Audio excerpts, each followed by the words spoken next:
The biting wind of the Brazilian coast whipped through the open-air bus station, carrying the stench of diesel and stale salt water. It wasn't just cold. It was a damp, invasive chill that seemed to target the bone. Marco sat rigid on the hard plastic bench, his body a frail shield against the elements for his 7-year-old daughter, Lena, who slept fitfully in his lap. He hadn't slept in 2 days, his eyes burning as he watched the rhythmic, fragile rise and fall of her chest. Every few minutes, a dry, rattling cough escaped her lips, a sound that sliced through Marco's heart like a rusted knife. He reached into the pocket of his worn jacket, his calloused fingers finding the small, crumpled wad of cash. He flattened the bills on his knee under the dim orange glow of the station lights. 120, 2 tens, a 5, and 5 singles, $50. It was everything they had left in the world. It wasn't enough for a meal and a cheap room. It was the price of their failure. A hollow ache gnawed at Marco's stomach, a familiar pain he had learned to ignore. The last of their bread, now 2 days old, had gone to Lena hours ago. His own hunger was a distant concern, drowned out by a more immediate and terrifying fear: the cold. It seeped through his thin jacket and the threadbare blanket wrapped around his daughter. He could feel the tremors of her shivering run through his own body, a constant, grim reminder of their homelessness. His heart felt like a cold, heavy stone in his chest, weighed down by the ghost of his wife, Maria. The memory of her smile was now intertwined with the endless stack of medical bills that had devoured their life savings, their small fishing boat, and finally, their home. He could still hear the sickening click of the new lock on their apartment door, a sound that had sealed their fate and cast them out into the unforgiving night. He had promised Maria he would always protect their daughter, and the guilt was a wave of nausea that rose in his throat. "Papa," a small voice whispered, pulling Marco from his spiral of despair. Lena stirred, her large brown eyes, so much like her mother's, blinking up at him in the gloom. "I'm cold." The simple words were an indictment, a judgment on his failure as a father. A hot flush of shame burned his cheeks, quickly extinguished by the relentless chill. "I know, Mina Filha. Just a little longer," he murmured, pulling the thin blanket tighter around her small shoulders. Her face was pale in the flickering light, with dark, bruised-looking circles under her eyes, but her trust in him was absolute, a fragile, precious thing he was terrified of breaking. She coughed again, a harsh, hacking sound this time, one that echoed with a wetness that hadn't been there before. Panic, cold and sharp, pierced through Marco's exhaustion. He pressed his lips to her forehead. It was warm, too warm. A fever was taking hold, a new enemy joining the siege against them. The distant rumble of a truck on the highway faded, and for a moment, the only sound was the incessant, quiet beep of a hospital monitor echoing in Marco's memory. He was transported back to that sterile, white room that smelled of antiseptic and fear. He remembered the feel of Maria's hand, once so full of life, growing cool and still in his own. Then came the flood, not of tears, but of paper. White envelopes arriving daily, each one containing numbers that made no sense. He sold his fishing boat, the Maria's joy, the very soul of his livelihood. He sold their simple furniture, his father's old watch, every last thing that held a memory or a glimmer of value. It was never enough. The debt was a relentless predator, a monster that had consumed their past and was now closing in on their future. He felt the cold dread solidify in his gut. He was a fisherman without a sea, a husband without a wife, and now a father without a home to offer his sick child. The harsh glare of headlights swept over them as a late-night bus hissed to a stop, its engine a deep rumble that vibrated through the concrete bench. For a moment, Marco was just a shadow, a man holding a child, illuminated against their own failure. The bus was going somewhere, anywhere, and they were staying here, anchored to this cold plastic purgatory. The $50 in his pocket felt like 50 pounds of lead. It wasn't a lifeline. It was a final, cruel joke played by fate. Lena's cough returned, a small, wet sound this time, and a raw, protective fury ignited in Marco's chest, a single hot coal in the freezing expanse of his despair. He would not let her die here. He would not let his wife's memory become a story that ended in a cold bus station. He would drag them out of this hell or die trying. What would you do in his place? With your child's life on the line and absolutely nothing left to lose, what desperate choice would you make to find a single glimmer of hope in total darkness? An idea, sharp and desperate, pierced through the fog of Marco's exhaustion. The Sea Star. He hadn't thought of that name in 20 years. It was a local ghost story, a huge fishing trawler that had run aground in a remote cove during a storm long before he was born. It was abandoned, forgotten, and most importantly, empty shelter. It wasn't a plan. It was a Hail Mary, a final desperate gamble. He gently shook Lena awake, forcing a warmth into his voice that he did not feel. "Lena, my love, I have a surprise. We're going on an adventure." He felt the lie catch in his throat, thick and bitter. "We're going to a castle, a big castle on the beach, just for us." He saw the flicker of curiosity in her tired eyes, and it was enough. The lie was a tiny seed of hope planted in the barren soil of their reality. His heart ached with the deception, but his fear for her life was a far greater pain. A roaring fire that consumed all other emotions and left only the cold ash of necessity. It was their only way forward now. With their last $50, they bought 2 tickets on a rattling, decrepit bus that belched black smoke. It wasn't going to the cove, not even close, but it was heading in the right direction, south along the coast. The sticky vinyl of the seat clung to their clothes. As the bus rumbled out of the city, the familiar landmarks of their old life blurred past the dirty window, each one a small, painful goodbye. The park where he'd taught Lena to ride her bike, the market where Maria had bought flowers, the spire of the church where they were married. Marco felt a profound emptiness settle over him, the feeling of a man untethering himself from the world. He was severing the last threads of his past. The city lights faded behind them, swallowed by the darkness, and Marco felt as if they were plunging into a vast, unknown ocean. Lena, lulled by the motion, fell asleep against his arm, her breathing still shallow, her cough a quiet, punctuation mark in the engine's drone. The bus hissed to a stop hours later, leaving them by the side of a deserted highway.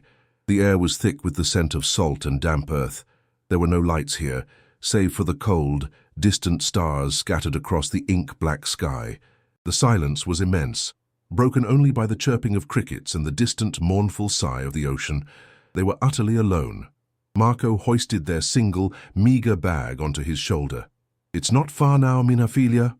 He lied again, his voice swallowed by the vast emptiness. He took Lena's small, feverish hand in his, and they began to walk along the cracked asphalt shoulder of the road. Each step was a plunge into deeper isolation. He could feel the pulse of the ocean through the soles of his worn shoes, a slow, powerful heartbeat of a world that was indifferent to their suffering. His own heart hammered in his chest, a frantic drumbeat of fear against the steady rhythm of the sea. This was it. The point of no return had been crossed. After an hour, Lena's steps began to falter. Her coughs became more frequent, and she stumbled in the dark. "Papa, I'm tired," she whimpered, her voice frail. Without a word, Marco knelt down, letting her climb onto his back. The weight of her small, warm body was both a comfort and a terrible burden. He felt the heat of her fever seeping through his shirt, a silent alarm ringing in his soul. He adjusted her weight, his own muscles screaming in protest from days of hunger and sleeplessness, and pushed onward, to keep her spirits up, and perhaps his own. He filled the silence with stories of their castle. He described grand halls and secret passages, a tower where she could watch the dolphins play. He spoke of a magical ship, frozen in time, waiting for its queen. The words felt hollow in his mouth, but Lena would occasionally murmur a question, her voice a faint whisper against his ear, and for a few precious seconds, the fantasy felt real enough to keep them moving. The sun began to rise, painting the sky in pale shades of orange and pink, revealing a landscape that was stark and unforgiving. The lush greenery of the inland had given way to wind-swept dunes and gnarled, salt-stunted trees. The smell of the ocean was overpowering now, not the fresh, clean scent of the fishing docks he remembered, but a wild, primal odor of salt, weed, and decay. The relentless wind whipped at them, tearing away what little warmth the morning sun offered. It whistled in Marco's ears, a mournful, lonely sound that seemed to speak of shipwrecks and lost souls. He felt his resolve beginning to fray at the edges. The hope he had manufactured was a fragile thing, and this desolate coastline was a harsh reality that threatened to tear it to shreds. He scanned the horizon, his eyes raw and burning, praying for a sign, for anything that looked like the cove he barely remembered from his childhood. Finally, he saw it. A rusted, half-overgrown signpost, nearly invisible against the scrub brush, pointed down a narrow dirt track. The words were faded but legible: Praia da Estrela Perdida, Lost Star Beach. A shiver that had nothing to do with the cold ran down Marco's spine. He shifted Lena on his back and turned off the highway, his feet sinking into the soft sand of the path. The sense of isolation became absolute. The sound of the highway vanished, replaced by the crunch of his own footsteps and the ever-present roar of the unseen surf. This was a forgotten place, a pocket of the world, left to be reclaimed by nature.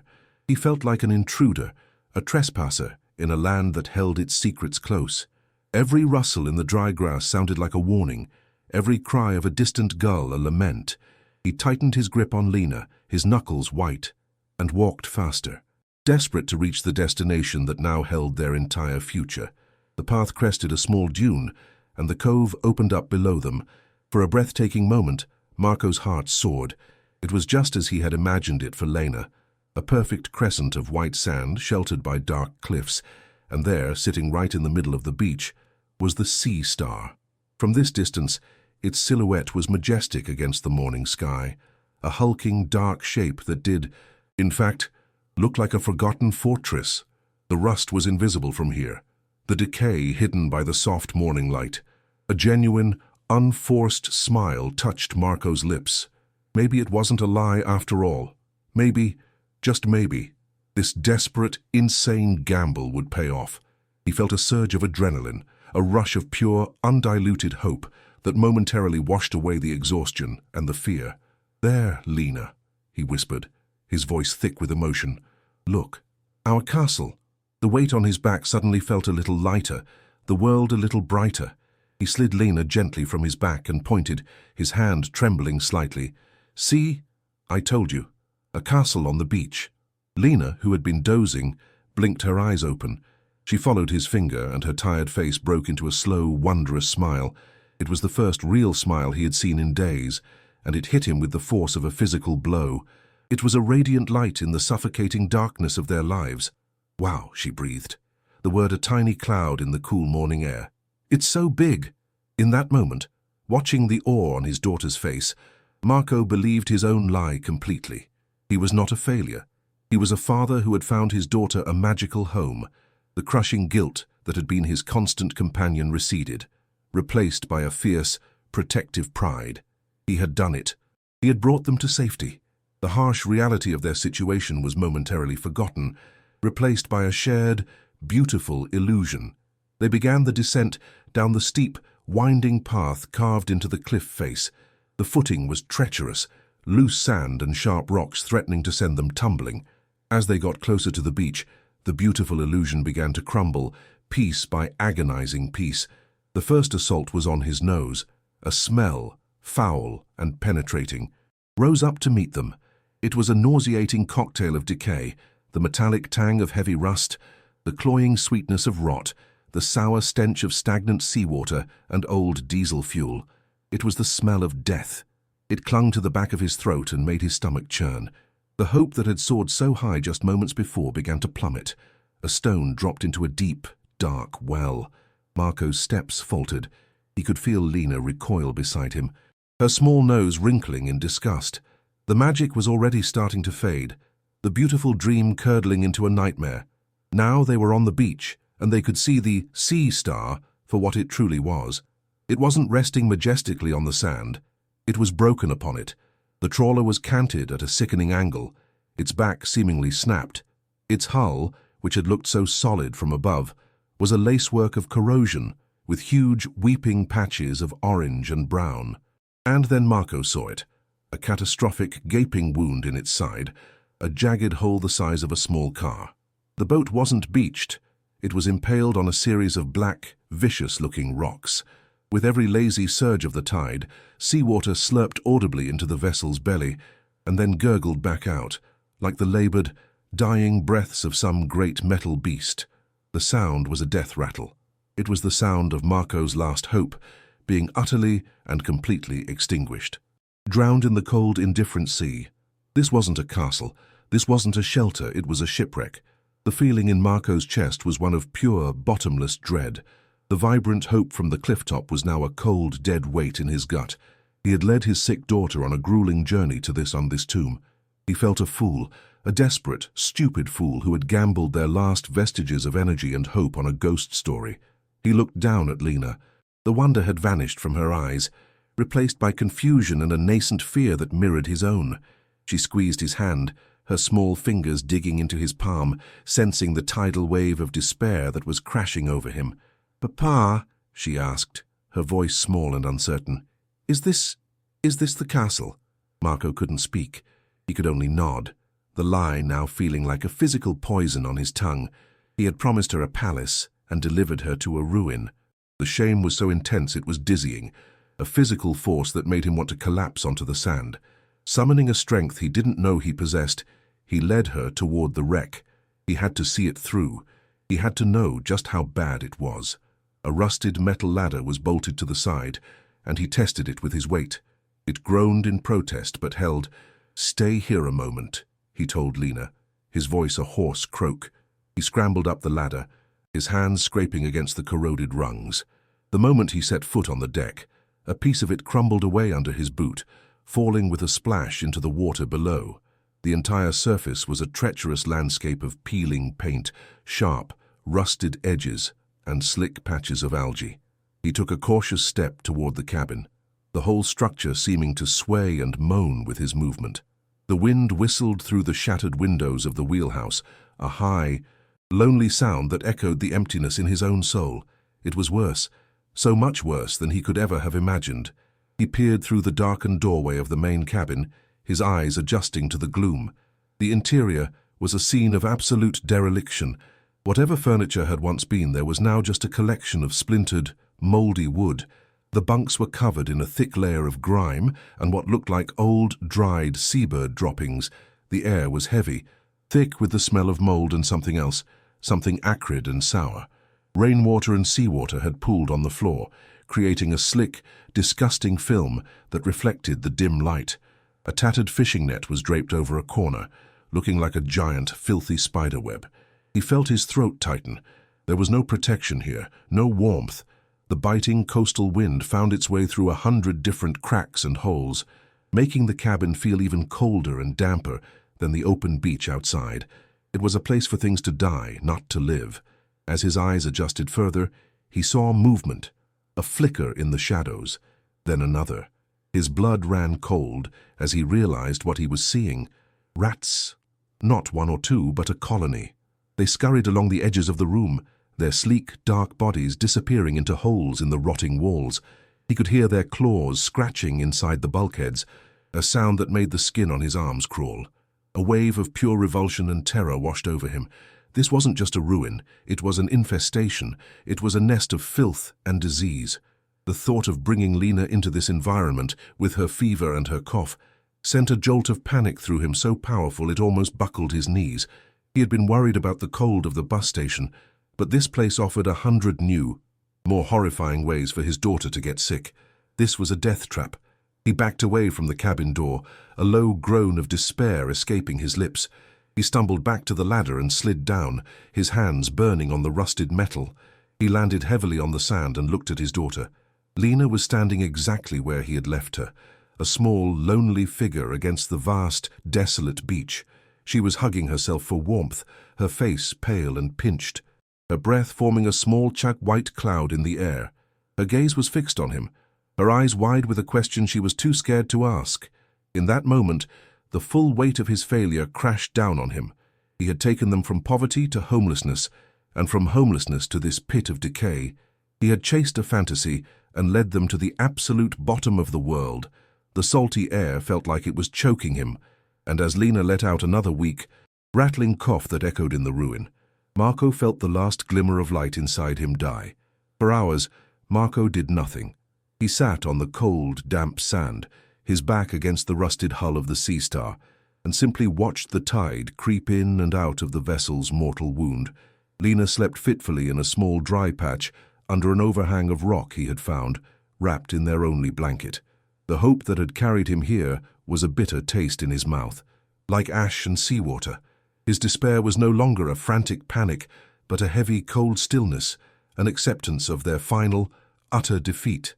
But as the sun climbed higher, casting harsh light on his daughter's pale face, the stillness broke. A father's primal instinct, fiercer than any storm, roared to life inside him. He would not surrender. He would not let this iron tomb be their grave. He would tear a living space from this carcass with his bare hands if he had to. He had to try. He owed Lena that much. His gaze shifted from his daughter to the gaping maw of the shipwreck, his mind, numb with exhaustion, beginning to work again, not towards hope, but towards simple, brutal survival. First, he needed a space, any space, that was shielded from the relentless, soul-stealing wind. The main cabin was a lost cause, a rat-infested sewer open to the elements. His eyes fell upon a heavy, rusted hatch set into the main deck, leading down into the ship's guts. The engine room. It would be dark, it would be foul, but it would be enclosed, sealed, protected from the wind. He found a discarded piece of rebar on the beach and used it as a lever, putting all his weight and desperation into the task. The hatch groaned, a horrible screech of tortured metal, flakes of rust raining down on him. Then, with a final, shuddering pop, it gave way, opening onto a vertical ladder that descended into absolute blackness. The air that rose from the opening was thick and stagnant, a heady mix of ancient diesel fuel, cold iron, and something else, the smell of a place that had not breathed fresh air in decades. He felt a knot of dread in his stomach, but the image of Lena shivering in her sleep pushed him forward. This was the only option left. After making Lena as comfortable as he could, he descended the ladder. His boots clanged on each rung, the sound echoing unnervingly in the cavernous space below. The darkness was total, a physical presence that pressed in on him from all sides.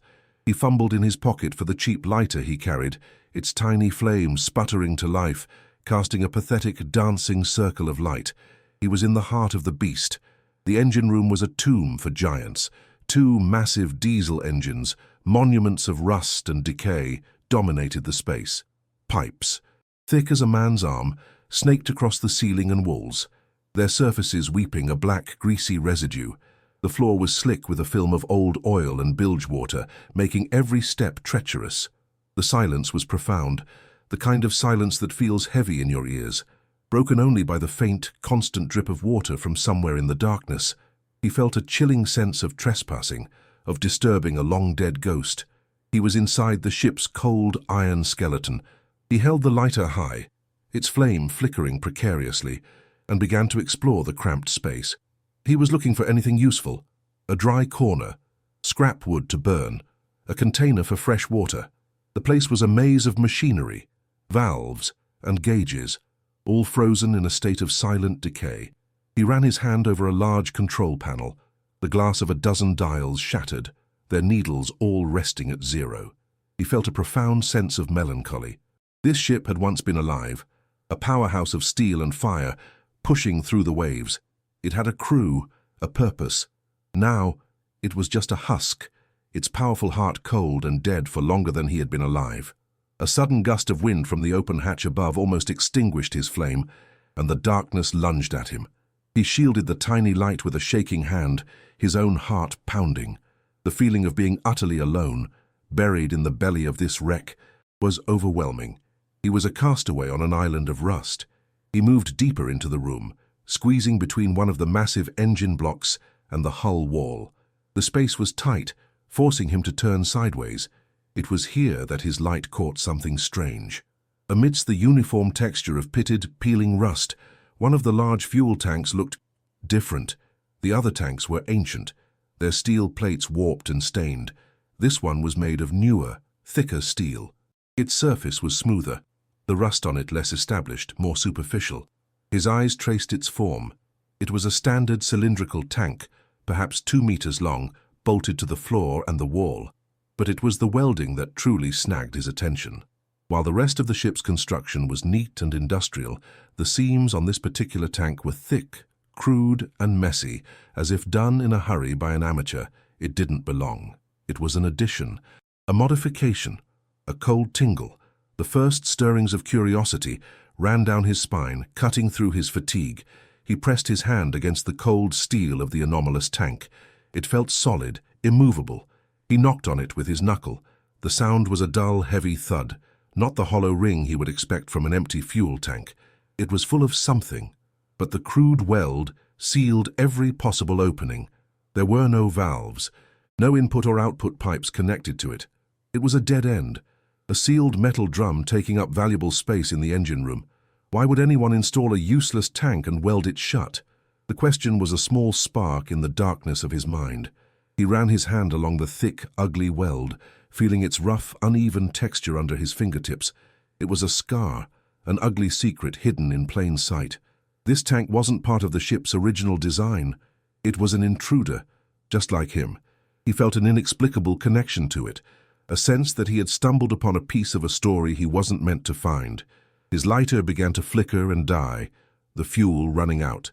As the flame shrank, its light caught one last detail. Scratched crudely into the steel near the messy weld, almost invisible under a thin layer of grime, was a word. He leaned closer, his nose inches from the cold metal, squinting in the dying light. He scraped at the grime with his fingernail, a single name etched with a sharp point, a ghost's whisper. Annalise. The flame died, plunging him back into absolute, suffocating blackness. But the name was burned into his mind's eye. Annalise. It was a German name, wasn't it? Out of place here on the Brazilian coast? Who was she? Was she a person, or was she a code? The mystery of the tank deepened, becoming personal. The cold dread in his gut was now mixed with a new, sharper sensation, a hunter's instinct. He was no longer just a survivor. He was a man who had found a locked door in the middle of nowhere, and he had to know what was on the other side. He scrambled back up the ladder and out into the blinding sunlight, his mind racing. Annalise, the welded tank. The questions spun in his head, pushing back the despair, replacing it with a frantic, desperate energy. He had to get it open. He didn't know why, but he felt with a certainty that shook him to his core that the answer to his survival was locked inside that steel cylinder. He began to search the wreck with a new purpose. A man possessed. He scoured the deck, kicking through piles of debris and rotting nets. He rummaged through the filth of the main cabin, ignoring the scurrying rats.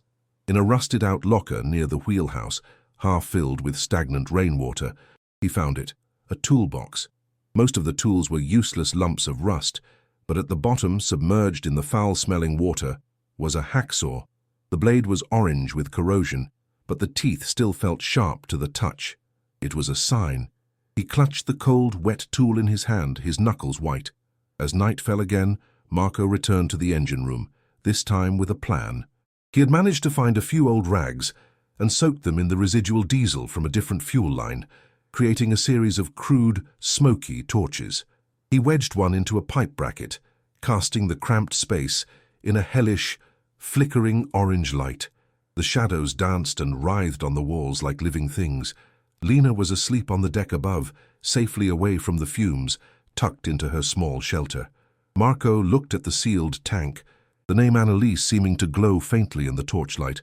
He took a deep breath, the air tasting of diesel and rust.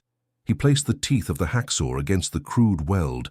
The fear was still there, a cold knot in his stomach.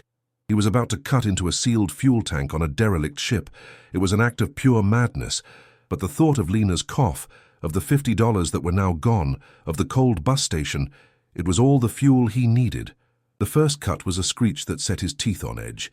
The sound of metal screaming under the blade echoed through the hull, a protest from the sleeping ship. He put his back into it, his muscles, weak from hunger, screaming in their own protest. It was brutal, exhausting work. Saw, pause, breathe. Saw, pause, breathe. The rhythm became a prayer, a mantra against the despair. Sweat poured down his face, stinging his eyes, mingling with the grime. The torchlight cast his straining, monstrous shadow against the engine block. He was a man trying to saw his way out of hell. Every rasp of the blade was a second of hope, a tiny victory against the unyielding steel. His mind went blank, focusing only on the task, on the small, growing line being carved into the metal. The world shrank to the space of that torchlight, to the sound of the saw and the burning in his arms. He was no longer thinking, only doing. driven by a force he didn't understand. Hours passed. His hands were raw, blisters forming and then tearing open on his palms. His shoulders and back were a single, throbbing ache. He had to stop several times, his body trembling with exhaustion, his vision swimming in the smoky air. He would lean against the cold hull, his chest heaving, and listen for any sound from above. The silence from the deck was a comfort. Lena was still sleeping. He would look at the name, Annalise, and the determination would surge back through him. Who was she, to have a secret so well guarded? He felt as if he were in a battle with the ghost of the man who had sealed this tank, a contest of wills across the decades. He picked up the saw again, his bloody hand slipping on the handle. He had come too far to stop now. He had to see this through. The line he was cutting had become a deep groove, a promise of entry. He was close. He could feel it. The metal was getting thinner. Then, with a final agonized groan, the saw blade broke through. A high-pitched pop echoed in the small space, and the tension in the metal was released. The saw moved freely. He had breached the seal. He worked faster now, a frantic energy seizing him as he cut the final few inches of his planned opening, a rough square about the size of his shoulders. The air smelled different, not the sharp tang of diesel he had been bracing for, but something else. It was a dry, musty smell, like air from a tomb, the scent of old paper and dry rot. With one last heave, the cut section of the tank wall bent inward and fell into the dark interior with a heavy, solid clang. Not a splash. Marco froze, his breath catching in his throat. It wasn't a liquid. The tank wasn't filled with fuel or water. It was filled with something solid. The mystery deepened, and a thrill of discovery, mingled with terror, shot through him. He waited a moment, his heart hammering against his ribs, listening. There was no hiss of gas, no gurgle of liquid, only silence. He grabbed another torch and held it to the opening, peering into the darkness within. The tank was not empty. It was packed to the brim with large, dark objects. They looked like heavy canvas sacks, the kind used for mail or bank deposits, tied shut at the top with thick rope. There were dozens of them, crammed tightly together. He reached in, his hand trembling, and his fingers brushed against the rough, coarse texture of one of the bags. It was heavy, far heavier than it should be. He hooked his fingers under the rope and pulled. It took all his strength to drag the first bag through the jagged opening he had cut. It landed on the oily floor with a solid, definitive thud that echoed the sound in his own chest. The sheer, impossible weight of it made no sense. His fingers, clumsy with adrenaline and exhaustion, fumbled with the thick, stiff knot of the rope. It wouldn't give. He grabbed the broken end of the hacksaw and sawed through the rope. The top of the bag fell open. Marco held his torch over it, and his mind simply stopped. He could not process what he was seeing. It was a dream. It had to be. Inside the bag, nestled in darkness for decades, was a soft, yellow gleam. He reached in, his hand shaking so violently he could barely control it, and pulled out the object. It was a bar of solid, heavy, unmistakable gold. It was cool and smooth to the touch, impossibly dense. It filled his palm, its weight a shocking, tangible reality in the filthy engine room. For a long moment, he could do nothing but stare at it, his breath coming in ragged gasps. It wasn't a dream. It was real. He had found treasure. He turned the bar over in his hand. The flickering torchlight caught an image stamped into its surface. It was an eagle, its wings spread, perched atop a wreath, and inside the wreath was a symbol that made his blood run cold, a symbol he knew from history books and old war movies. A swastika. This wasn't just gold. This was Nazi gold. The realization hit him with the force of a physical blow, transforming the moment of miraculous discovery into something dark and terrifying. This wasn't a simple treasure. It was a historic crime. It was a secret that people had killed for, a secret that had been sealed in this iron coffin for over half a century. A wave of nausea rose in his throat. He had not just stumbled upon wealth, he had stumbled upon a ghost of the worst kind. A darkness that had poisoned the world and was now lying here, in his hands, in the belly of this forgotten ship. Suddenly, the weight of the gold bar felt menacing, a curse. He dropped it back into the bag as if it had burned him. His eyes darted around the dark engine room, the dancing shadows suddenly looking like lurking figures. He was no longer alone with a secret. He was caught in a conspiracy that stretched back through time. The name Annalise now sounded like a warning. The crude weld, a desperate attempt to bury a sin. He reached back into the tank, his movements frantic now. His fingers brushed against something else. Something that wasn't a bag. It was cold, hard, and cylindrical. He pulled it out. It was a metal tube, about the length of his forearm, sealed at both ends with heavy, threaded caps. It was heavy, and he could hear something shifting inside when he shook it. Unlike the gold, this object felt like it held not value, but answers. This was the key. He scrambled for a wrench he'd seen earlier, its jaws caked with rust. He locked it onto one of the end caps of the tube and twisted with all his might. The metal groaned in protest, the threads sealed by decades of corrosion.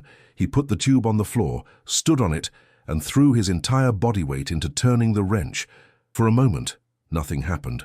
Then, with a piercing screech that was louder than the hacksaw, the seal broke. He worked quickly, unscrewing the cap. The musty smell of old, damp paper instantly filled the air, overpowering the scent of diesel. He tipped the tube, and a tightly rolled bundle, wrapped in oilcloth, slid out into his trembling hands. His fingers fumbled as he unwrapped the protective layer.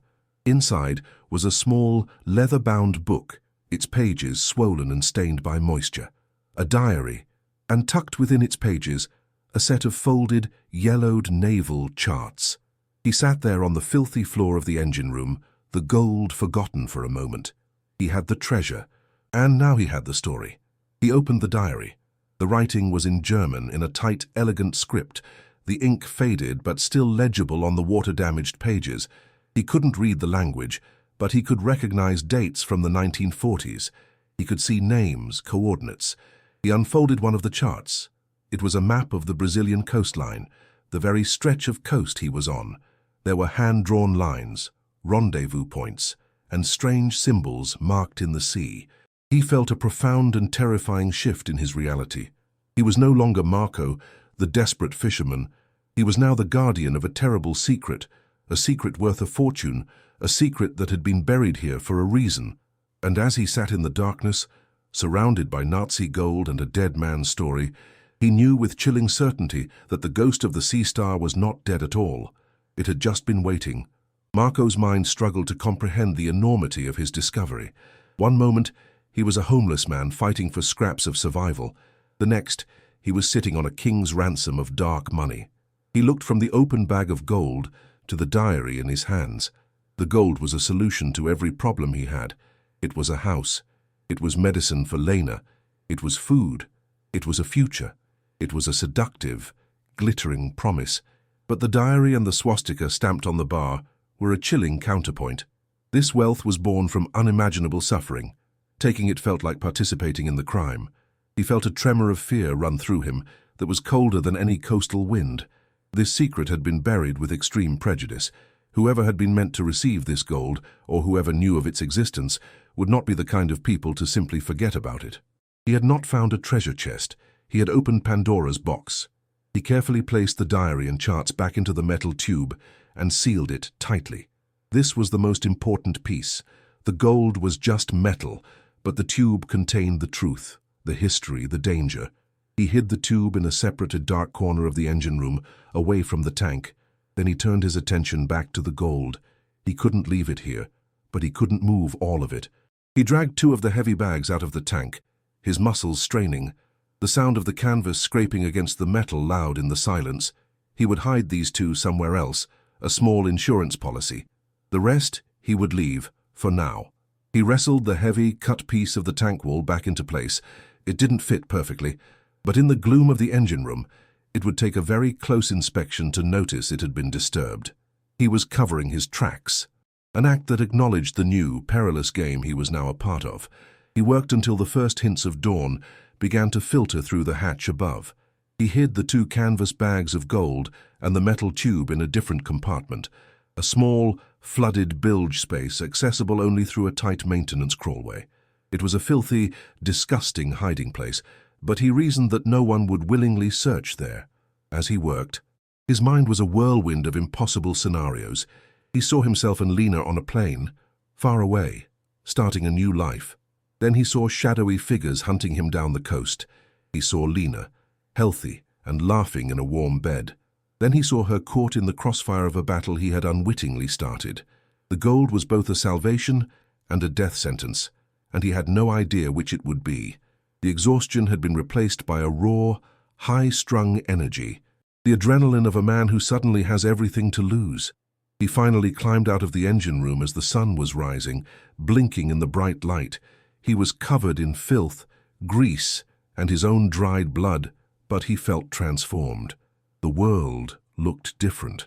The desolate beach no longer seemed like the end of the world, but the epicenter of a secret. The sound of the waves wasn't a mournful sigh, but a keeper of secrets, whispering warnings. He walked over to the rock overhang where Lena was sleeping. He knelt beside her and gently brushed a stray piece of hair from her forehead. Her skin still felt warm with fever. Looking at her small, innocent face, his resolve hardened. The morality of the gold, the history of the crime, it all faded into the background, eclipsed by one overwhelming, powerful instinct. He would use this discovery to save her. Whatever the risk, whatever the cost, he would not let her suffer another day. He spent the morning creating a more habitable space for them in the driest corner of the main deck, using a tattered piece of sailcloth he had found to create a better windbreak. He even managed to start a small, controlled fire in a rusted barrel, using driftwood from the beach. He boiled some seawater to get salt, and then boiled fresh water from a small stream he found trickling down the cliffs, making it safe to drink. He was acting normal, a father caring for his child, but his mind was miles away as in the dark belly of the ship, with the gold and the diary. He felt like he was living a double life. Every time Lena coughed, the weight of the secret grew heavier. He had the means to give her the best doctors in the world, but it was buried in filth and soaked in blood and history. The chasm between his reality and his potential future was dizzying. Later that day, while Lena napped by the small fire, Marco returned to his secret cache. He retrieved the metal tube. He needed to know more. He sat with his back to the cliffs, the naval chart spread on his lap, the diary open beside him. He couldn't read the German, but he could decipher parts of the charts. He recognized the names of nearby port cities and coastal landmarks, and then he saw it, a route marked from a point deep in the Atlantic, leading directly to this cove. There was a date, 1944, and a name written next to the rendezvous point, Bauer. The name meant nothing to him, but seeing it there, so deliberately marked, sent another chill down his spine. This wasn't a random scuttling. This was a planned operation. The Sea Star hadn't wrecked here by accident. It had been brought here for a purpose. He picked up the diary again, flipping through the pages, searching for anything he could understand.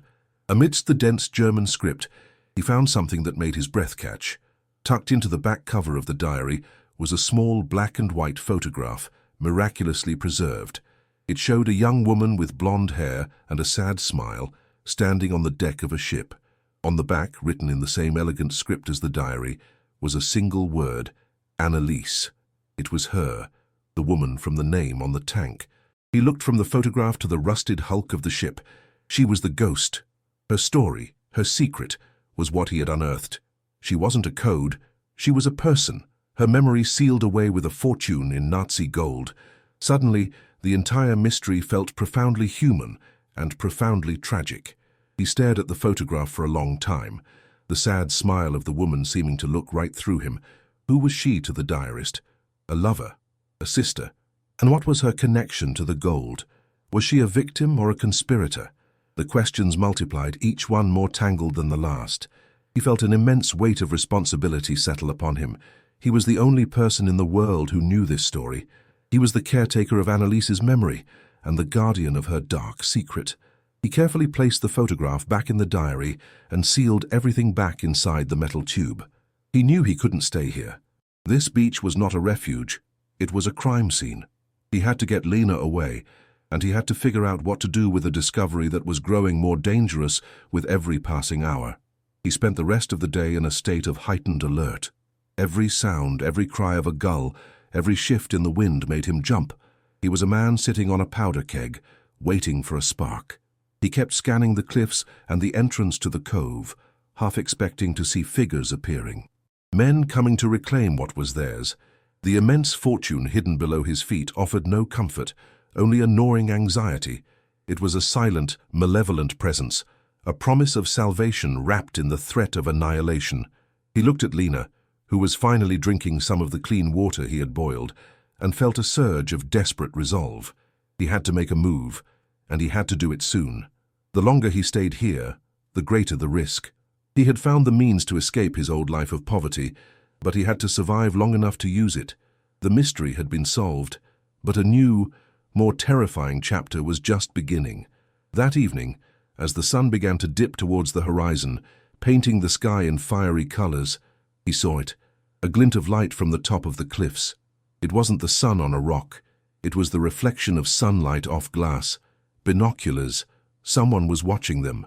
Marco's blood ran cold. He didn't move, didn't give any sign that he had seen them. He forced himself to continue stoking their small fire, his movements calm and measured, while inside, his heart was a frantic drum against his ribs. They had been found. The ghost of the sea star was not a story from the past. It was a living, breathing threat, and it was looking right at him. The time for hiding was over. The time for running was about to begin. He had his daughter to protect, and now he had a secret that people would kill for. The stakes had just become life and death. The glint of glass from the cliff top was a spark that ignited a wildfire of terror in Marco's soul. He didn't dare look up again. He forced his body to remain calm, his hands to continue methodically adding driftwood to the small, sputtering fire. But inside, his heart was a trapped bird, beating its wings frantically against the cage of his ribs. A cold sweat slicked his skin beneath his grimy clothes. His every muscle screamed to grab Lena, to run, to disappear into the mangroves, but there was nowhere to go. He could feel the unseen eyes on him, a physical pressure, a violation. They had been found. The ghost of the sea star was no longer a half-forgotten legend. It was a living, breathing entity, and it was watching him. The sound of the waves crashing on the shore, once a soothing rhythm, now sounded like a countdown. Each wave was a second stolen, a moment closer to a confrontation he was hopelessly unprepared for. As dusk bled across the sky, painting the clouds in bruised shades of purple and orange, the feeling of being watched finally receded, but the silence it left behind was worse. It was a heavy, suffocating blanket of paranoia. Every rustle of the wind in the dunes, every cry of a distant gull was a potential threat. Sleep was an impossibility. Marco sat with his back against a cold rock, Lena sleeping beside him, and clutched the cool metal of the sealed tube. The answers were in here. The danger was in here. He felt an overwhelming compulsion to understand the full scope of the darkness he had unearthed. He was a fisherman who had snagged his line on a sunken leviathan, and he could feel it slowly, inexorably, pulling him down into the abyss. His fear was a physical thing, a cold, metallic taste in the back of his throat, the taste of old blood and seawater. He had to know what he was up against. Under the faint light of a crescent moon, he broke the seal on the tube again. He couldn't decipher the dense German script of the diary, but he had an idea. Tucked into the diary, used as a bookmark, was a thin letter, the paper fragile as a dead leaf. The writing was different, a messy, sprawling hand, written not in German but in a broken, phonetic Portuguese. It was a love letter, written by the German sailor, the diarist asked to his beloved Anneliese. Marco's heart pounded as he began to read the desperate, hastily scrawled words. The sailor wrote of his mission, of Operation Odessa, a name Marco recognized with a jolt of horror from old films. The gold wasn't a treasure. It was seed money. It was meant to be smuggled to Brazil to fund a network. A new fatherland for high-ranking Nazi officers and war criminals escaping the fall of Germany. The words on the page seemed to writhe, alive with a malevolence that chilled him to the bone. The letter was a confession, a testament to a crisis of conscience. The sailor, whose name was Klaus, had fallen in love with Anneliese, the daughter of the Brazilian captain hired to pilot the Sea Star to its rendezvous with a German U-boat. Klaus wrote of his disgust with the mission, of the monstrous men he was helping escape justice. He wrote of his dream to expose the plot, take a small portion of the gold, and run away with Anneliese to start a new life. He revealed that his commanding officer, a cruel and powerful man, had a son who was already in Brazil, overseeing the operation from the port city. The son's name was Bauer. Marco's breath hitched in his throat. The name from the chart. It wasn't a place. It was the monster waiting at the end of the line. The puzzle pieces were clicking into place, forming a picture of pure, historical evil that had been festering just beneath the surface of this quiet coast. The final paragraphs of the letter painted a grim, bloody picture. The Brazilian captain, Annalise's father, was a man consumed by greed. He had discovered Klaus's plan and the true value of the cargo. He had no intention of sharing. In a brutal betrayal, he murdered Klaus and sealed his diary with his body somewhere on the ship, before hiding the gold in the freshly welded tank. He then scuttled the Sea Star in the cove, creating the illusion of a shipwreck, intending to return later to retrieve his stolen fortune. But fate, it seemed, had its own sense of justice. The captain had died in a bar fight just weeks later, taking the secret of the gold's exact location to his grave. Annalise, heartbroken and likely terrified, had disappeared. Marco felt a wave of nausea. He was sitting on a pile of blood money, atop a story of betrayal and murder. This wasn't a shipwreck, it was a multi-layered tomb. The following morning, the air was thick with unspoken tension. Marco moved like a man in a dream, his actions mechanical. He boiled water. He checked on Lena's fever, which had thankfully not worsened, but his mind was far away. It was with Klaus, the dead German sailor. It was with Bauer, the son of a Nazi who was somewhere out there, hunting for his father's gold. He felt utterly trapped. The gold beneath his feet was the only path to saving Lena, but that path was guarded by a dragon. He kept glancing at the cliffs, his muscles coiled, ready to spring. Lena, sensing his distress, was quiet. "Papa, why are you so scared?" she asked, her small voice cutting through his fog of terror. The simple question was a dagger to his heart. He was terrified, and his fear was so immense it was leaking out, poisoning the very air his daughter was breathing. He was failing to protect her, not just from the elements, but from his own dread. Then he heard it. It started as a low, deep vibration felt through the soles of his feet, a hum that did not belong to the natural world. It grew steadily, resolving into the powerful, throaty thrum of a high-performance engine. It wasn't a fishing boat's diesel chug. It was smoother, more menacing. Marco's heart slammed against his ribs. He stood up, shielding his eyes against the morning glare. A vessel emerged from behind the southern cliff, a vision of impossible wealth and power against the rustic coastline. It was a long, sleek white yacht, its lines sharp and predatory. It cut through the water with an arrogant ease, leaving a pristine white wake behind it. As it drew closer, Marco could read the name emblazoned on its stern in gleaming chrome letters. Der Adler, the eagle, the symbol of the Third Reich. A cold, paralyzing dread washed over him. The dragon had arrived. A small, rigid, inflatable boat was deployed from the yacht's stern with quiet mechanical efficiency. It sped towards the shore, creating barely a ripple. Two men in crisp, white uniforms piloted it, their faces impassive and hard. Sitting in the stern was a third figure, an old man. Even from 100 meters away, he was the undeniable center of gravity. He was dressed in immaculate white linen trousers and a light blue shirt, a Panama hat shielding his face. He sat perfectly still, a king surveying his domain. As the boat slid onto the wet sand, Marco instinctively pulled Lena behind him, his body forming a frail, trembling shield. He felt his own filth and poverty with an acute shame. He was a rat, discovered in the walls of a palace, and the exterminator had just arrived. The air crackled with a silent, terrifying energy. The moment of reckoning was here. The old man stepped from the boat onto the sand, his movements slow and deliberate, filled with an unshakable confidence. His expensive, hand-stitched leather shoes, a ridiculous sight on this wild beach, barely sank into the sand. He was tall, though slightly stooped with age, and impossibly thin. His skin was like old parchment, stretched taut over sharp cheekbones and a prominent nose, but it was his eyes that held Marco captive. They were a pale, piercing blue, as cold and devoid of emotion as a winter sky.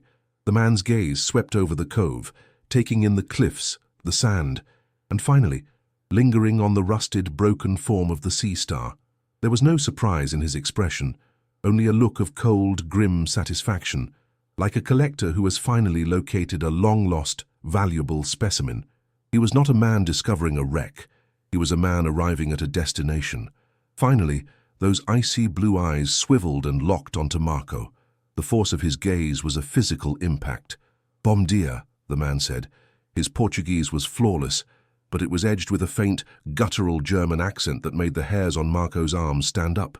"My name is Mr. Bauer." The name, spoken aloud, hit Marco with the force of a punch to the gut. It was him, the ghost from the chart. The son of the Nazi officer. The man who had been hunting for this gold for a lifetime. Marco's mind reeled. He was standing face to face with the embodiment of the dark history he had uncovered. He could feel his heart hammering, a desperate, frantic rhythm against the slow, steady beat of the waves. He felt Lena's small hand clutch the back of his trousers, her fear a mirror of his own. Bauer's presence was an oppressive weight, sucking the very air from the cove. Bauer gestured towards the shipwreck with a dismissive wave of his hand. A large, ornate gold ring, bearing a crest Marco didn't recognize, glinted on his finger. "This wreck, this eyesore. My men informed me someone had taken up residence." His gaze flickered to Lena, who was peeking out from behind Marco's leg. For a fraction of a second, an expression of annoyance crossed his features. "This is an unsafe environment, particularly for a child. I am the head of a local historical preservation society. I am prepared to offer you $5,000 for the salvage rights to this vessel. Consider it a charitable gift to help you and your daughter find a more suitable home." The offer was a joke, a calculated insult. It was pocket change for a man who owned a yacht like that. This wasn't charity. It was a probe, a baited hook cast to see what Marco knew. Marco's mind screamed. He was trapped. $5,000 was a fortune that could have saved them just days ago. He could take it and run, but Bauer would know he was a coward, easily disposed of, and he would never stop looking for the man who had been living on his treasure wreck. If he refused, he would be admitting he knew the ship's true value. He would be signing his own death warrant. The silence stretched, thick and heavy. He could feel Bauer's analytical gaze dissecting him, measuring his fear. He could smell the man's cologne, a rich, spicy scent of sandalwood and power that seemed to choke him. I don't know," Marco stammered, his voice a dry rasp. "This is our home. I need to think about it."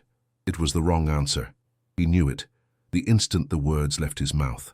A smile, as thin and cold as a razor cut, spread across Bauer's lips, but it never touched his glacial eyes. "Think," he repeated softly, taking a slow step forward. "There is nothing to think about. It is an exceptionally generous offer for a pile of worthless, rusted scrap." He was closer now, invading Marco's space. His voice dropped to a conspiratorial murmur, a venomous whisper meant only for Marco's ears. The two uniformed men by the boat stood perfectly still, watching, their hands held loosely at their sides. Marco noticed the slight bulge under the left side of each of their jackets. They were not sailors. They were soldiers. They were executioners. Bauer was not a philanthropist. He was a warlord, and this beach was his territory. Marco felt a primal terror, the fear of a prey animal that has been cornered by a patient, ancient predator. Bauer leaned in closer, his face just inches from Marco's. The smell of his cologne was overwhelming. The mask of civility was gone, stripped away to reveal the raw, unadulterated menace beneath. "Let me be perfectly clear," he hissed, the German accent hardening, sharpening his words into weapons. "This coastline is a treacherous place. The currents are strong, the rocks are sharp. People who are not careful, they have accidents. Squatters especially, they disappear. Sometimes they are found, sometimes not." He let the words hang in the air, a cloud of poison. His gaze flickered to Lena, and the threat became terrifyingly explicit. It would be a tragedy if something were to happen to a desperate father, and an even greater tragedy if his sick little girl were to be left all alone. "Do you understand me?" The threat was no longer veiled. It was a promise, delivered with the cold certainty of a man who has made others disappear before. Bauer held his gaze for a long moment, ensuring his message had been received. Then he straightened up, the mask of the powerful, benevolent gentleman sliding perfectly back into place. He gave Marco a short, dismissive nod, a gesture one might give to a servant, and turned his back. Without another word, he walked back to the inflatable boat, his expensive shoes leaving faint prints in the wet sand. The engine purred to life, and the boat carved a swift, silent arc back toward the gleaming white yacht. Within minutes, Der Adler had weighed anchor and was moving away, disappearing behind the cliffs as silently as it had arrived. It left behind an unnerving quiet, a stillness that was more terrifying than any storm. Marco stood frozen, his daughter clinging to his leg, his body trembling uncontrollably. He was trapped. The gold was his only hope, but the man who owned its history would kill him to get it back. What would you do in his place? Would you run, taking your chances with nothing? Or would you stand and fight for a cursed treasure, knowing it could cost you and your child everything? The yacht vanished, but its presence lingered, a toxic residue poisoning the air of the cove. Marco stood frozen, the sand seeming to suck at his feet, anchoring him to this spot of doom. Bauer's whispered threat echoed in his mind, not as a sound, but as a cold sensation, a shard of ice lodged deep in his soul. He felt a profound, paralyzing terror, the helplessness of a man staring down the barrel of a gun he couldn't see. The world had shrunk to the size of this beach, a gilded cage where the bars were the cliffs and the sea was the moat. He could feel Lena trembling behind him, her small hands still clutching his trousers, and the feeling of her fear multiplied his own 100-fold. He had led her into the jaws of a monster, and he had no idea how to get her out. The sun felt cold, the brilliant blue sky a mocking canvas for his despair. He was no longer just poor or homeless. He was hunted. He was a ghost on a dead man's ship, haunted by a living demon. His gaze swept over their pathetic little camp. The fire barrel, the sailcloth windbreak, the single blanket. It was all a testament to his futile struggle for dignity, a child's sandcastle built in the path of a tsunami. Bauer would be back. He knew it with a certainty that was absolute. The generous offer was a formality, a ritual of power before the kill. The next visit would not involve words. It would involve violence, swift and final. A cold dread seeped into his bones, far more chilling than the night air had ever been. He imagined himself disappearing, his body washed out by the tide, just another tragic accident. And Lena, the thought of her, alone, sick, at the mercy of a man like Bauer, was a physical agony. A wave of nausea and fury crashed through him, momentarily breaking the paralysis. He would not let that happen. He would rather die fighting on this beach than let that monster touch his daughter. He scanned the towering cliffs that encircled the cove, their dark rock faces looking like the walls of a prison. There was no escape by sea. Bauer's yacht could outrun anything, and the open ocean was a death sentence. The highway was miles away, a desperate, exposed walk. His eyes traced the jagged ridgeline, searching, pleading for an opening, a crack in the prison wall, and then he saw it. It was almost imperceptible, a tiny flicker against the dark green scrub brush far to the north, much higher up the cliff than he had climbed before. A light. It wasn't a reflection. It was a warm, yellow pinprick, small and steady. A lantern, a window. Someone else was out here, another soul clinging to the edge of the world. For a moment, hope felt like a dangerous poison, a trick of the mind. Who could possibly live in such a desolate place? But what other choice did he have? Staying meant certain death. That tiny, distant light was the only unknown quantity in an equation that otherwise added up to their doom. The decision was made in a heartbeat, a desperate leap of faith into the unknown. As the sun began to set, casting long, menacing shadows across the sand, Marco prepared for the journey. He couldn't carry the gold, not now. It was a heavy, glittering anchor, but the story, the proof, that was different. That was a weapon. He dug the metal tube from its filthy hiding place, its cold weight a tangible reminder of the dangerous secret he carried. He secured it in their single bag, along with the last of their drinkable water. He looked at Lena, her face pale in the fading light, her eyes huge with unspoken questions. "We're going to visit someone." "Ophelia," he said, his voice a low, urgent whisper. "A friend. We have to climb, and we have to be very quiet." Her trust in him was a painful, precious thing. She simply nodded, her small face serious, understanding the gravity in his tone without needing to know the cause. The climb was a nightmare. He took Lena on his back, her small body a familiar, feverish weight. The path he had seen from the beach was barely a path at all. Just a treacherous goat trail winding its way up the sheer rock face. Every step was a risk. Loose scree shifted under his worn boots, threatening to send them tumbling into the darkness below. The wind howled around them, trying to tear them from the cliff. Marco's muscles screamed in protest. His lungs burned, but he didn't stop. He pressed his body flat against the cold rock, using every crack and root as a handhold. He could feel his own heartbeat thrumming in his ears, a frantic counterpoint to the roar of the surf far below. He was acutely aware of how exposed they were, two small figures silhouetted against the rock, perfect targets for anyone watching from the sea. The paranoia was a living thing crawling on his skin. After what felt like an eternity of burning muscles and ragged breaths, the ground began to level out.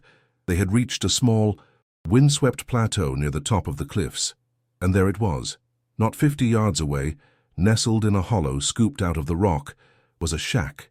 It was a structure born of necessity and desperation, cobbled together from driftwood, salvaged planks, and sheets of rusted tin. A single lantern hung by its crooked doorframe, casting a small, brave circle of golden light, the very light he had seen from the beach. Smoke curled from a makeshift chimney pipe, carrying the faint, reassuring scent of burning wood and coffee. It was the smell of life, of habitation. Marco lowered Lena to the ground, his legs trembling from exertion and relief. They had made it, but now came the second, more dangerous part of his gamble, the stranger who lived inside. As they approached, a figure emerged from the shadows beside the shack. It was an old man, ancient, his skin the color and texture of tanned leather, creased with 1,000 lines. He was small and wiry, bent like a salt-stunted tree that had spent a lifetime battling the wind. He was mending a fishing net, his gnarled fingers working the twine with a slow, practiced rhythm. He didn't seem startled or afraid. He simply stopped his work and watched them approach, his eyes nestled deep in their wrinkled sockets, as dark and sharp as chips of obsidian. There was a stillness about him, a deep-rooted calm that seemed as ancient as the cliffs themselves. He wasn't a threat. He was a part of this place. Marco felt his terror begin to recede, replaced by a fragile, desperate hope. He had thrown his dice, and they had landed at the feet of this strange, silent old man. "Senor," Marco began, his voice hoarse, cracking with exhaustion and fear. "Please, my daughter, she is sick. We have nowhere to go." He stopped, the words catching in his throat. How could he explain the situation without sounding like a madman? The old man's gaze drifted from Marco to Lena, who huddled close to her father's leg. He looked at her pale face, heard the faint rattle in her chest when she coughed, and a flicker of something.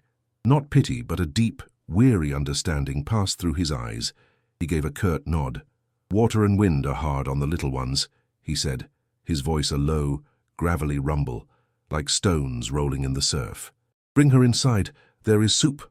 The simple offer of shelter and food was so profound, so unexpected, that Marco felt a hot sting behind his eyes. It was the first act of human kindness he had received in what felt like a lifetime. Inside, the shack was tiny, cluttered, but immaculately clean. It smelled of wood smoke, dried herbs, and the sea. A small stove glowed in the corner, radiating a blessed warmth that felt like life itself. The old man ladled a thick, fish-scented soup into a wooden bowl and handed it to Marco for Lena. As she ate, the man introduced himself simply as Afonso. He asked no questions, his silence an invitation for Marco to speak when he was ready. Marco, watching the color slowly return to his daughter's cheeks as she sipped the warm broth, felt a dam of emotion break inside him. He had to trust someone. He had to. He began to speak, his voice low and urgent. He told Afonso about their eviction, the journey of the shipwreck. He left out the gold, but he described the man who had come to the beach, the powerful man in the gleaming white yacht. He mentioned its name, De Adler. The moment the name left his lips, Afonso froze. His hand, which had been stirring the pot on the stove, became still. The quiet warmth of the shack was suddenly charged with a new, sharp tension. The old man turned slowly, and Marco saw that the weary understanding in his eyes had been replaced by a hard, chilling alertness. It was the look of a man hearing a ghost's name spoken aloud. "The Eagle," Afonso whispered, his voice rough. "That name has not been seen on this coast in many years, but it is not forgotten." He stared at Marco, his gaze intense, searching. "This man, the one who came for the wreck. Describe him." Marco described Bauer's cold blue eyes, his immaculate white clothes, the strange, faint accent that clung to his Portuguese. He described the power that rolled off him in waves, the absolute certainty of his menace. Afonso listened, his face a grim, unreadable mask. When Marco finished, the old man was silent for a long time, the only sounds the crackling of the fire and the whistle of the wind outside. "Some stories are like sharks," he finally said, his voice barely a murmur. "They swim deep, but they never truly go away. And they always smell blood." He looked at Marco, and his eyes held the weight of generations. "That boat, the Sea Star, is not a wreck. It is a gravestone. And the man you met is not a philanthropist. He is a grave robber. His family has been trying to break open that tomb since before I was born." The confirmation of his deepest fears sent a fresh wave of cold dread through Marco. He wasn't paranoid. The danger was real, historical, and it had a name, Bauer. The old fisherman began to talk, his voice low and rhythmic, telling a story that had been passed down from father to son. "My father," Afonso said, his eyes distant, "worked for the captain of that boat, a man named Silva, a brute with greed in his heart and salt in his blood. He was a local man, but he got involved with foreigners after the Great War. Pale men with money and secrets." Marco's heart pounded in his chest. He was hearing the other side of Klaus's tragic story. He was hearing it from the son of a man who was there.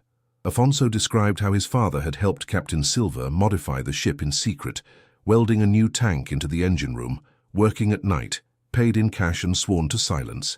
His father knew something valuable was being hidden, but he was too afraid of Silva to ask questions. Then came the night the Sea Star was scuttled. Afonso's father had been on shore, waiting for a signal. He had seen the ship run aground in the cove, exactly as planned, but something went wrong. There were shouts, arguments drifting over the water.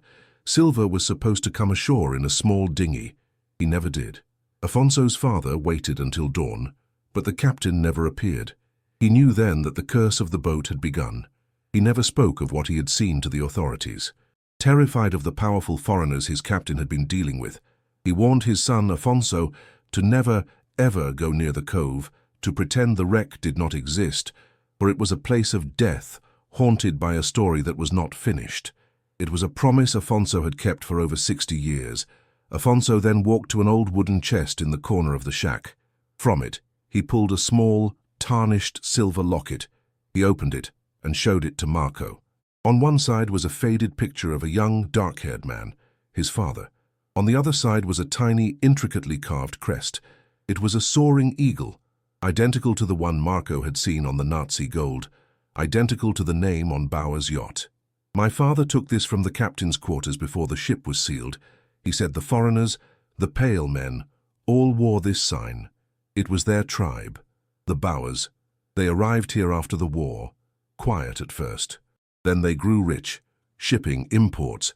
They bought everything, everyone. They built a palace in the port city, but their eyes were always on this coast. They were hunting." The final piece of the puzzle slotted into place with a sickening click. Klaus's diary, Bauer's threat, and Afonso's story all intertwined into one seamless, horrifying narrative of Nazi fugitives, stolen gold, and a multi-generational hunt for a lost fortune. The men who had murdered Klaus and been betrayed by Captain Silva were Bauer's ancestors, his tribe. And Bauer, the powerful philanthropist, was the heir to their monstrous legacy, a man who had dedicated his life to finishing the hunt his father had started. Marco felt dizzy, the weight of the history pressing down on him. He was a footnote in a story that had begun decades before he was born, and he had just made himself the primary obstacle to its conclusion. The $5,000 offer wasn't a probe. It was the final, lazy warning of a predator who was tired of waiting. Seeing the raw terror on Marco's face, Afonso's expression softened, but his eyes remained hard. "You have stumbled into their nest," the old man said quietly, "and you have something they want. You didn't just find a shipwreck, did you?" It wasn't a question. Marco looked at Lena, sleeping peacefully now in the warmth of the shack. Her fever-flushed cheeks finally relaxed. He had no more room for lies. He took a deep, shuddering breath and told Afonso everything: the welded tank, the hacksaw, the name Annalise. the bags of gold bars stamped with the eagle and the swastika, and finally, he pulled the metal tube from his bag and laid it on the rough wooden table between them. "This is the proof," he whispered, "the diary of a German sailor. His story." Afonso stared at the metal tube as if it were a venomous snake. He did not touch it. "The gold is a curse," he said, his voice a low growl. "It has killed everyone who has touched it. The German, Silva, maybe even the girl, Annalise. It will kill you too if you let it. But the story," his dark eyes fixed on the tube, "the story is different. The story is a weapon. Gold can be hidden, but the truth, once spoken, cannot be unheard. Bauer is powerful because his story is a secret. You must take that away from him." The old man's words were a lifeline, a strategy in a situation that had seemed utterly hopeless. Don't fight for the gold. Fight with the truth. For the first time, Marco saw a path forward, not just for survival, but for justice. A tiny spark of defiance ignited in his chest. "They will come back tonight," Afonso said, his voice grim. "Bauer is not a patient man. He gave you his warning. Now he will act. He will destroy the ship, destroy any evidence, and destroy you with it. You cannot be there when he arrives." A plan began to form, born of Afonso's generational wisdom and Marco's desperation. "Bring the girl here, she will be safe with me. Then go back, bring me the tube and just one of those heavy bags. We will need it as proof, to make them listen. The rest, leave it. Let the sea reclaim the curse. Your life and the life of your child are the only treasures worth saving now." Marco nodded, his mind clear for the first time in days. He had a mission. He had an ally. He had a chance. Marco carefully carried a now deeply sleeping Lena from his back and laid her on Afonso's own narrow cot, pulling a thick wool blanket over her. The warmth and safety of the shack were a stark contrast to the cold, wind-swept deck of the Sea Star. He looked at his daughter's peaceful face and felt a surge of love so fierce it was a physical pain. He would not fail her. He turned to Afonso, who pressed a small, heavy object into his hand. It was an old, heavy-duty flashlight. "Go now, and be a ghost. Let the wind hide your sound and the darkness hide your shape. I will be waiting." Marco gave a single, tight nod, his throat too thick with emotion to speak. He turned and slipped out of the shack, plunging back into the cold, roaring darkness, his heart a steady, determined drum. He was no longer just a victim. He was a hunter now, too. The journey back down the cliff was faster, fueled by adrenaline and purpose. Marco moved with a reckless certainty, his feet finding their holds as if guided by an unseen hand. The fear was still there, a cold companion at his side, but it was no longer paralyzing. It was a tool, a whetstone that sharpened his senses. He could smell the approaching rain on the wind. He could hear every skittering crab on the rocks below. He reached the beach and ran across the sand, a shadow moving against the darkness. The Sea Star loomed before him, a black, skeletal mass against the star-dusted sky. It no longer looked like a tomb, but like an arsenal. It held the weapon he needed to save his family. He scrambled up the rusted ladder and back into the belly of the beast, his flashlight beam cutting a sharp and clear path through the oppressive gloom of the engine room. He worked quickly, his movements precise and economical. There was no time for hesitation. He crawled into the filthy bilge space where he had hidden his cache. He retrieved the precious metal tube, its weight a dense core of truth in his hands, and slung it over his shoulder in his bag. Then he grabbed one of the canvas sacks of gold. The sheer, dead weight of it was a struggle, his tired muscles screaming as he dragged it from the crawlway. It was a heavy, obscene burden, a physical manifestation of the greed that had caused so much death. He wrestled it out onto the engine room floor, panting. This was the proof. This was the down payment on their future, on Lena's life. He would let the rest of it, the vast majority of the fortune, sink to the bottom of the sea where it belonged. With the evidence secured, he prepared his diversion. He had seen Bauer's men looking at the main cabin. They would expect him to be holed up there, the most obvious and flammable place of shelter. Marco gathered a pile of driftwood and oil-soaked rags on the far side of the deck, away from the cabin near the stern. It was a calculated risk. The fire would draw their attention, but it would also announce his presence, starting the clock on his escape. He took a deep breath, the air cold and sharp in his lungs. He was ready. He moved to the opposite side of the wreck, the side that bordered the thick, impenetrable mangrove swamp that choked the mouth of a small river emptying into the cove. The water was shallow here, the mud thick and black. It was a desperate escape route, but it was the only one they wouldn't expect. Then he heard it. The low, menacing thrum of a motor, closer this time, more aggressive. He peered over the rusted railing. A small, fast boat without any lights was cutting through the black water, heading directly for the beach. His heart leaped into his throat. They were here. He saw two figures, dark silhouettes against the shimmering water. They beached the boat, their movements swift and practiced. In the faint moonlight, he saw the unmistakable glint of metal, two large gasoline cans. The time for pretending was over.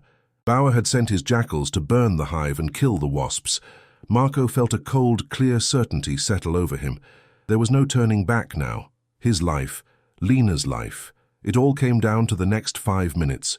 He crept back to his pile of driftwood. His hands were shaking, but his mind was sharp. He took out his cheap lighter, the one that had first illuminated the mystery of the tank. Its tiny flame sputtered to life, a fragile spark of defiance against the overwhelming darkness. He touched it to the edge of an oil-soaked rag. It caught instantly, blossoming into a hungry orange flame that licked at the dry wood. The fire grew with a sudden whoosh, casting a wild, dancing light across the deck. The diversion was lit. Now. He had to go now. He could hear the shouts of the men on the beach, their surprise turning to anger. They had seen the fire, just as he'd planned. Their heavy, running footsteps pounded on the sand, heading for the ladder on the far side of the ship. Marco didn't wait to see more. He grabbed his bag containing the precious tube and scrambled to the edge of the deck overlooking the swamp. He took one last look back at the Sea Star, its rusted plates glowing in the light of the fire he had set. It had been his salvation and his damnation. He thought of the gold still hidden in its guts, a cursed treasure he was leaving behind. He thought of Klaus and Anneliese, the ghosts of the story. Then he thought of Lena, safe in the warm shack on the cliff. He swung his leg over the side, his hands gripping the cold, jagged edge of the deck. He took a deep breath, the air thick with the smells of salt, mud, and now smoke. Then he let go, dropping into the cold, black water of the mangrove swamp below. The impact stole his breath. The water was shockingly cold, the thick, viscous mud sucking at his legs, trying to pull him down. He fought against the panic, his head breaking the surface with a gasp. He was neck-deep in the foul-smelling swamp. The roots of the mangroves formed a dense, tangled maze around him, a labyrinth of darkness. He could hear the two thugs climbing aboard the Sea Star, their heavy boots clanging on the metal deck, their angry voices carrying clearly over the water. "He's not in the cabin," one shouted. "Joist the fires over here, find him." Marco pushed off the hull, forcing his way deeper into the tangled darkness of the swamp, the mangrove roots scraping at his face and arms. He had to get away before they thought to check the water. He moved as quickly as he could, the mud creating a powerful, greedy suction with every step. The sounds of the swamp closed in around him, the incessant, high-pitched whining of mosquitoes, the plop of unseen creatures dropping into the water, the rustle of things moving in the dense canopy above. The smells were overwhelming, decaying vegetation, brackish water, and the thick, primal stench of the mud. He felt something slick and cold slide past his leg, and he stifled a cry of terror. He was in an alien world, a place of hidden dangers, but it was better than the human monsters he had left behind. He could hear them shouting on the ship now, their frustration mounting. They were realizing he wasn't there. They had been tricked. Looking back through the tangled mesh of roots, he saw the glow of his diversionary fire. Then he saw another light, the powerful beam of a flashlight sweeping across the deck, then down onto the beach. It was a frantic, searching light. He ducked lower in the water, only his eyes and nose above the surface, his heart hammering against his ribs. The beam swept over the surface of the swamp, its brilliant white light cutting through the darkness, passing just feet from where he was hiding. He held his breath, his lungs burning, praying to a god he hadn't spoken to in years. The light lingered, then moved on. A wave of profound relief, so intense it was dizzying, washed over him. He was a ghost. They hadn't seen him. He pushed onward, using the sounds of the thugs as a guide, moving away from them, deeper into the swampy estuary. His destination was Afonso's shack, which meant he had to follow the swamp inland until he could find another path up the cliffs. It would be a long, terrifying journey through the darkness. He could hear the men's voices fading now, their anger turning to confusion. He had bought himself time. He had the proof. He had his daughter's safety, and he had a sliver of a chance. As he waded through the black water, the bag with the dead man's story bumping against his back, he felt a strange sense of peace settle over his terror. He had made his choice. He had refused to be a victim. He had chosen to fight, not with muscle or weapons, but with the truth. The ghost of the sea star was finally being set free. He stumbled out of the mangrove swamp just as the first grey light of dawn touched the sky, a creature born of mud and terror. He was soaked to the bone, shivering, his body a mass of cuts and scratches from the tangled roots. The bag containing the truth felt like it was fused to his back.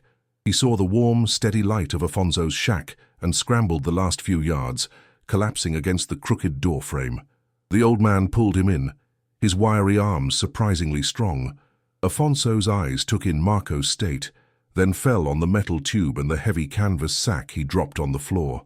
There was no need for words. A grim understanding passed between them. The fire in the stove crackled, a sound of life and safety in a world that had been filled with nothing but the roar of the sea and the whispers of death. Lena was still sleeping soundly on the cot, a small, perfect island of peace in the storm of their lives.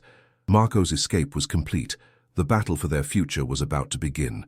Afonso didn't reach for a phone at first. Instead, he went to a dusty old wooden chest and pulled out a worn leather-bound address book. He flipped through the brittle pages with a gnarled finger. The police here are a snake with many heads, some of which feed from Bauer's hand, the old man rumbled, his voice low. We need a bigger snake. He stopped on a page, his finger tapping a name.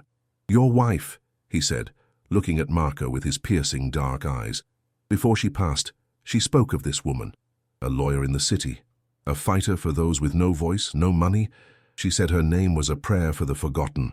Marco leaned over, his heart catching in his throat. He saw the name, written in Maria's own elegant hand on a slip of paper tucked into the book. Dr. Isabella Neves, a human rights attorney. His hands, caked with drying mud and blood, trembled as Afonso handed him an old, cracked smartphone. It felt like he was reaching back in time, asking his dead wife for one last bit of help. The lawyer's voice was sharp, professional, and tired. She listened to Marco's frantic, disjointed story with an audible skepticism that made his stomach clench with fear. He was just another desperate man with a wild tale. Sir, I understand you are in distress, but... Marco cut her off, his voice cracking with desperation. I have proof. Following Afonso's instructions, he used the phone's camera.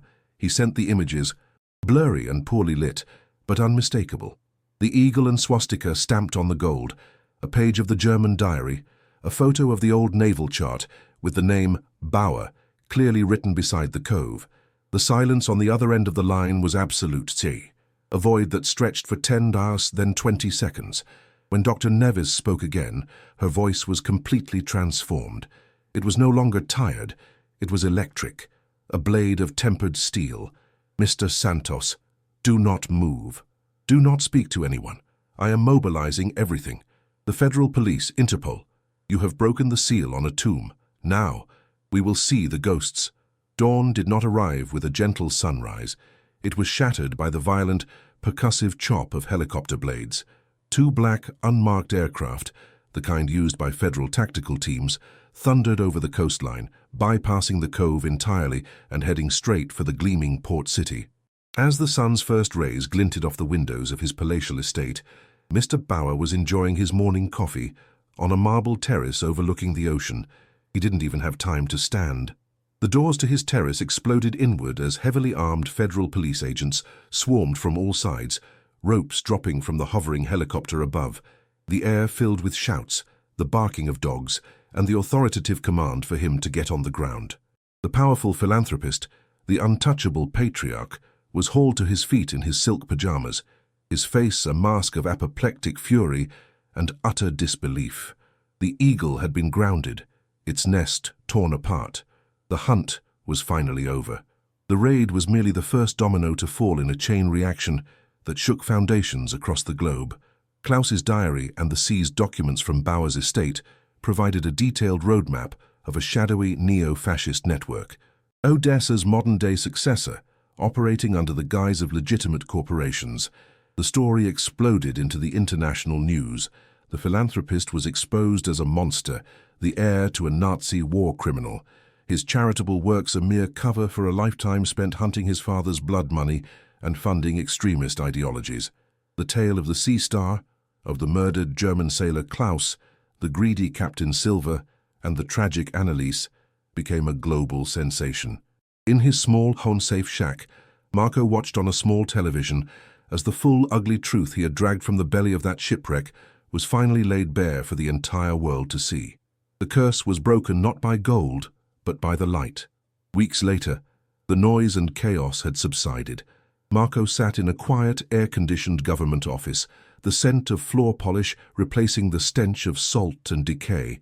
Afonso sat beside him, his weathered hands resting on his knees, looking perfectly serene amidst the bureaucracy.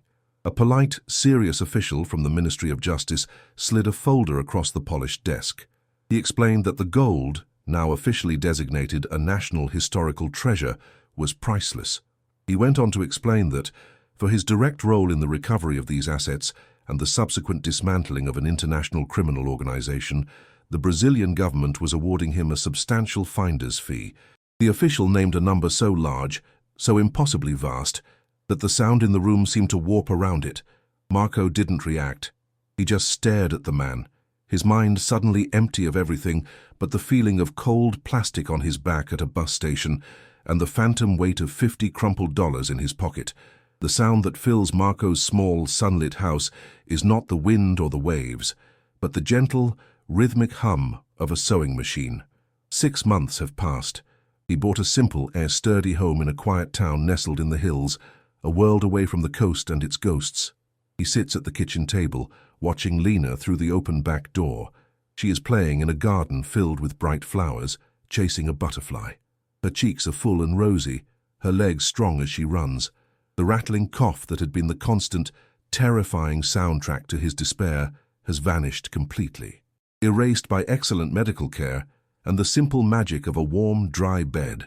Marco glances at the sewing machine in the corner, Maria's old machine, the one he tracked down and bought back from the city pawn shop. He doesn't know how to sew, but its presence is a comfort. Its gentle rhythm, the sound of a promise finally, blessedly kept. The sea is still in his blood, but it no longer owns him. He stands at the helm of a beautiful new fishing boat, its clean white fiberglass gleaming in the afternoon sun. It's not a monstrous trawler like the Sea Star, but a sleek, powerful vessel designed for taking tourists out on the water. He is his own boss now. He breathes in the clean salt spray, a smell of freedom, not survival. He looks back at the name he carefully painted on the stern himself, Lena's Hope. This boat is not a memorial to a past he has lost. It is a declaration of a future he has built from scratch. He spends his days on the water he loves, showing families the joy of the ocean, telling stories of dolphins and tides. He never speaks of the Sea Star. He has left its ghosts to the depths, content with the life they inadvertently gave him. This new chapter is his own story, and it is a story of life. One afternoon, while cleaning out his old, worn jacket before giving it away, his fingers close around a crumpled piece of paper in the pocket. It's a single, faded $5 bill.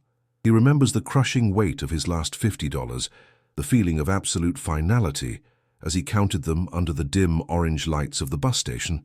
He holds the $5 bill in his palm now. It feels like nothing, a feather, a memory from another man's life.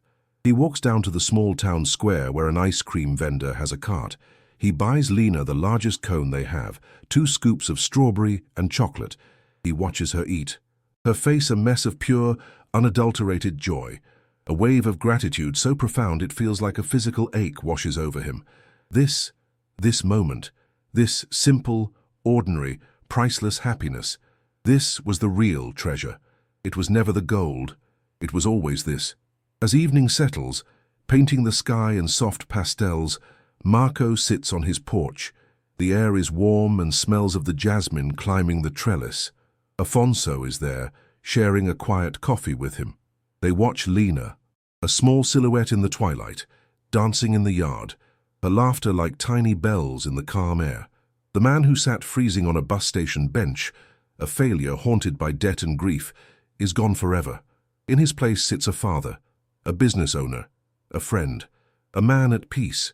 He had faced the monster from his past and the demons of his present and had clawed his way back into the light, not just for himself, but for his daughter. Every life contains a struggle, a private battle fought against the darkness. Marco's story is a testament to the fact that even in the deepest despair, one act of courage can change everything. What is the sea star in your life? The wreck you feel trapped by? If you believe that everyone deserves a second chance, subscribe for more stories of redemption against all odds.